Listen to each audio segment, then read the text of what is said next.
मध्य पूर्व से ताज़ा जानकारी ये है कि ईरान के कई इलाकों में धमाके की खबर है। ये जो धमाके हैं खासतौर पर मध्य ईरान के इस्फहान में हुए हैं।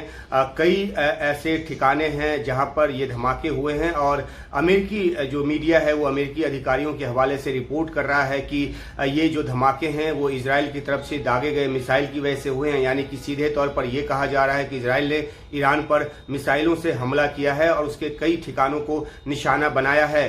13 अप्रैल के ईरान के हमले के बाद से ही लगातार इजराइल इस बाबत बयान दे रहा था। उस तरफ से संकेत आ रहे थे कि वो ईरान पर हमला करके ही रहेगा और अभी जो अपुष्ट जानकारी है उसके मुताबिक यही कि इजराइल ने ईरान पर हमला कर दिया है। साथ ही साथ ईरान के साथ जो सीरिया और इराक है वहां पे भी कई धमाके की खबर है। तो लगता है कि एक कोऑर्डिनेटेड स्ट्राइक है इजराइल की तरफ से ईरान ही नहीं बल्कि सीरिया और इराक पर भी। हालांकि इसकी आधिकारिक पुष्टि अभी बाकी है, लेकिन जिस तरीके से यह हमला हुआ उसके बाद जो ईरान वायु सीमा में जो कमर्शियल प्लेन्स थे उनको डाइवर्ट किया गया और ये जो है जो फ्लाइट रडार जैसी जो एयर ट्रैक करने वाली ऐप है उस पर साफ तौर पे देखा जा सकता है कि किस तरीके से जो कमर्शियल विमान है उनको ईरान वायु सीमा से डाइवर्ट किया गया।